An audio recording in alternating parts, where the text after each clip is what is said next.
This is the Fanatec CSL Steering Wheel GT3, and it's the Fanatec's newest sim racing wheel.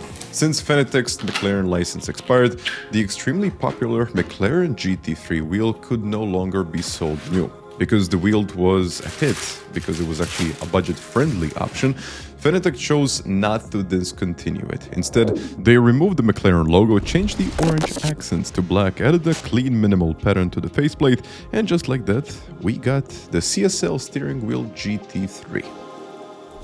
Today, I will review this wheel, share what I like and what I don't like, and more importantly, explain why this new Fanatec wheel is still a solid option. So driving with this new Fanatec CSL GT3 wheel is a pretty familiar experience because it is effectively a same wheel. So this is the same product with some minor changes, and those changes are purely cosmetic and relatively subtle. So I guess Fanatec just said, why fix it if it's not broken?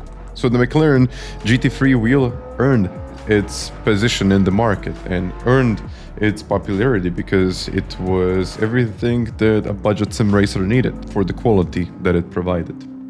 At 300mm in diameter, it's a fairly well-sized wheel with molded rubber grips, a pretty convincing carbon weave pattern, and a dependable set of features. It's priced at $230 or 200 euros. Works on Xbox and PC, and it can also be used on PlayStation when paired with a compatible Fanatec wheelbase. Additional button caps allows some customization. You get 9 buttons, 2 multi-position switches, 2 two-way toggles, and a small OLED screen. This screen can pretty much show basic telemetry information like speed and gear info. And it also gives you the access to the force feedback adjustments, which is especially helpful on consoles where the Fanatec software is not available. An overall point worth mentioning is that if you have trouble getting this wheel to work, you simply need to update your software to the latest firmware on the PC. It took me just about 10 minutes to do so, but it's necessary for wheel to function properly, or even to function at all. Just download the newest Fanatec firmware from their website, install it on your PC, and then the wheel will be recognized. But okay, if you compare this wheel to the older version of the wheel, you will notice that there is nothing really that different. In fact, aside from just the visual changes, this is the same wheel. So it's a wheel where it's hardly anything new at all, except maybe from the colors, and that's about it. So what you're getting out of this one is essentially the same product. So it's the McLaren wheel, but without the McLaren logo. On the back, the wheel comes with a QR2 light quick release system, and it may not look that premium compared to their more premium options, but it works on the Fanatec's most powerful 25 Nm wheelbase. You also have the pedal shifters for up and down shifts, or upshifts or downshifts, plus there is a clutch on one side and also on another side, because when you look at this wheel, the shifter moves. Even if you move one side, the shifter will move on the other side. And I think this was the most criticized aspect of this product in the past. Out on the track, the wheel performs impressively well for its price. Even on the stronger wheelbases, there is absolutely no noticeable flex. I mean, I got the DD Plus 15 Nm and there was really no flex. And the thick rubber grips offer comfort and pretty much that confidence when you hold the wheel for a longer time. And the wheel is also surprisingly light at just under 3 pounds or just about 1.4 kilograms. And that means that even if you're not driving on the wheelbase that it's very powerful, you will still notice those pretty subtle changes in force feedback. And for example, when you're going over the bumps, and you don't necessarily need to have a very powerful wheelbase. So I guess you don't really have to worry if your wheelbase is going to be enough to handle this wheel, because it's actually quite light and I was able to manage it without any kind of issues. But I do have to mention that I tested this on the DD Plus, but I tested a couple of different profiles and there was really no noticeable flex and no issues whatsoever. And by the way, if you're interested in the settings that I used, you can also look for them down in the description of this video. Since this wheel is slightly wider than what I normally use on my Formula V2.5, Also, it gives more leverage, which means that it needs a little bit more force for the same effect of force feedback. So if you're switching from a different wheel, you also will probably need to adjust your settings. Just a couple of tweaks and you'll be there.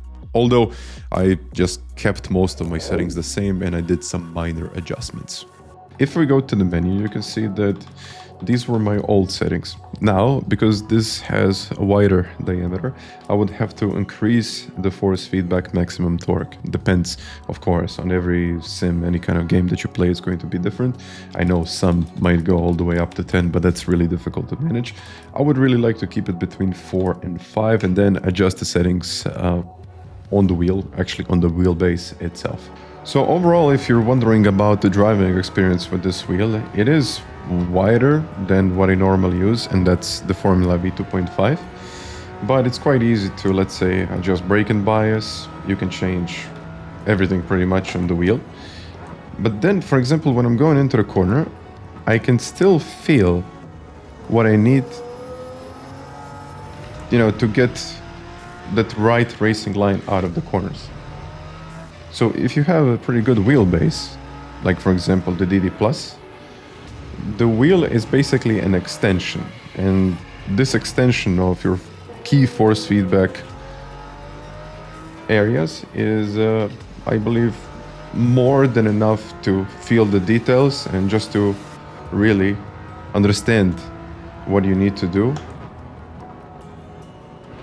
And as you can see, I'm still managing to reach all of the points that I need to reach. And of course, because this is quite a lighter wheel, counter steering is, in my opinion, even easier than with some of the other wheels that I tested. But I'm braking, the line is working, I can definitely push this car a lot more. But I just wanted to show you that even if the car starts to slide, I'm still able to manage it. Let's destroy the gearbox. Third gear on the way out. Keep it on the right. And, okay, not my personal best lap time, but I just wanted to show you this. Okay, I'm still P4 in the world, but the lap that I just did was, well, it is in the top 100 in the world. 201.0, let's say top 70 in the world. When it comes to the negatives, I do have to say that Fanatec had plenty of time to improve certain areas, yet they chose just to change the logo and kind of stop there.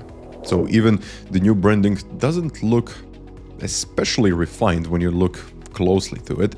The paint just feels a little bit scattered and lacks that clean finish you would expect, although that, in my opinion, is not a major issue.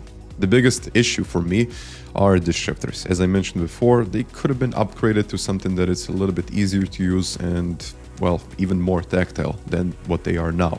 I even had to apply some tape on my older wheel, as you can see, because the pattern was too rough on my fingers. But I guess this is not a major issue if you're, let's say, using gloves. But even after so many years, the wheel deserves, well, a lot more than just a visual update, at least in my opinion. I mean, just a few meaningful upgrades would have made a real difference to it. So overall, they improved the quick release system, kept all of the core features, as well as the clutch and the shifter, and they still managed to hold the original pricing. So for an entry-level option like this one, this is exactly what you want. So if you're in a budget, this wheel, I believe it's definitely worth considering. And just looking at it from that perspective, their approach is pretty understandable. Still, I would love to hear what you think about this wheel and whether you actually expected something, well, I would say a lot different. But overall, guys, thank you very much for watching. And if you have any questions or you would just like to let me know what you think about it, leave it down below. Thank you for watching, and I'll see you next time.